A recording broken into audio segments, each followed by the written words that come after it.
एक बड़े खतरे की ओर बेहद तेजी से बढ़ रही है, क्योंकि यूक्रेन पर जिस परमाणु हमले की आशंका जताई जा रही थी, वो आशंका अब धीरे धीरे जमीन पर उतरती हुई दिख रही है। पुतिन ने यूक्रेन के आसमान में 4 परमाणु बॉम्बर उड़ाए हैं। इस घटना को लेकर कहा जा रहा है कि ये फाइनल प्रहार से पहले का ट्रायल रन था। अब सवाल यह है कि क्या पुतिन यूक्रेन पर एटम बम दागने जा रहे हैं? ये रिपोर्ट आप देखिए।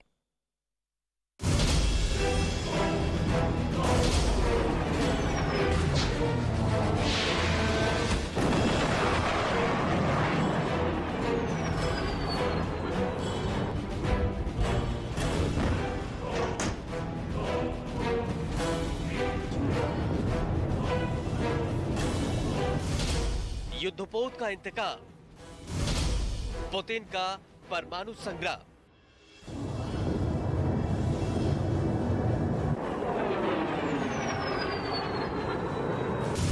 यूक्रेन के आसमान में परमाणु ट्रेलर।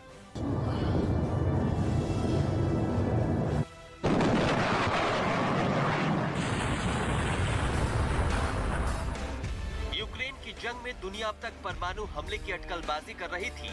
आशंकाएं जताई जा रही थी कि अगर जंग में पुतिन को कामयाबी नहीं मिली तो वो एटम बम भी दाग सकते हैं।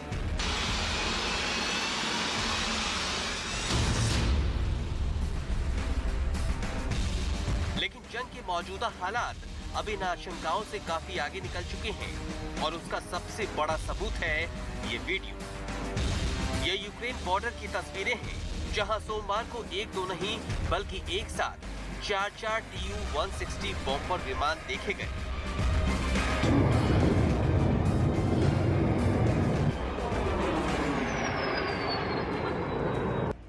यूक्रेन के आसमान में उड़ते इन विमानों ने यूक्रेन पर परमाणु हमले की आशंकाएं कई गुना बढ़ा दी हैं, क्योंकि रूस की ये परमाणु बॉम्बर विमान आसमान से परमाणु बम गिराने में पूरी तरह सक्षम है।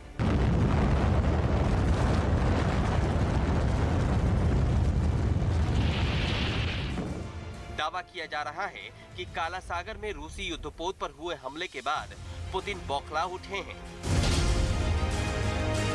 और जो जंग अब तक मिसाइल और तोपखानों के जरिए लड़ी जा रही थी, पुतिन अब उसके भरोसे बैठना नहीं चाहते। खुद राष्ट्रपति ज़ेलेंस्की भी अब ये मान रहे हैं कि परमाणु हमले का वक्त करीब आ चुका है। Треба чекати від Росії, коли вона буде використовувати ядерну зброю. А треба очікувати від них. Вони можуть використовувати будь-яку зброю, я впевнений в цьому. Будь-яку зброю. І вірити не можна. ज़ेलेंस्की का महज डर नहीं है, बल्कि अब तो ज़ेलेंस्की और उनकी सरकार ने परमाणु हमले की स्थिति से निपटने की तैयारियां भी शुरू कर दी हैं। बताया जा रहा है कि यूक्रेन में परमाणु रेडिएशन के असर को कम करने वाली दवाओं का स्टॉक शुरू कर दिया गया है। परमाणु हमले की स्थिति में बचाव के लिए बंकरों का निर्माण भी शुरू हो गया है। काला सागर में अपने युद्धपोत को निशाना बनाए जाने से पुतिन की बौखलाहट किस हद तक बढ़ी हुई है, वो इन तस्वीरों से अंदाजा लगा सकते हैं।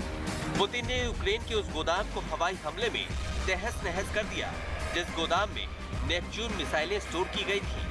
नेपच्यून मिसाइल के जरिए ही यूक्रेन ने रूस की मॉस्कोवा युद्धपोत को निशाना बनाया था। एक के बाद एक दागी गई 2 नेपच्यून मिसाइल हमले में मॉस्कोवा युद्धपोत के टुकड़े हो गए थे और वो समंदर में समा गया था। अब सवाल है कि क्या महज युद्धपोत के हुए नुकसान की वजह से पुतिन यूक्रेन पर परमाणु बम गिराएंगे? इसका जवाब काफी पेचीदा है, क्योंकि युद्ध की शुरुआत से लेकर करीब 2 महीने का वक्त बीतने के बाद युद्ध की स्थितियां काफी बदल चुकी हैं। युद्ध के शुरुआती वक्त से लेकर अभी तक सबके मन में खौफ है कि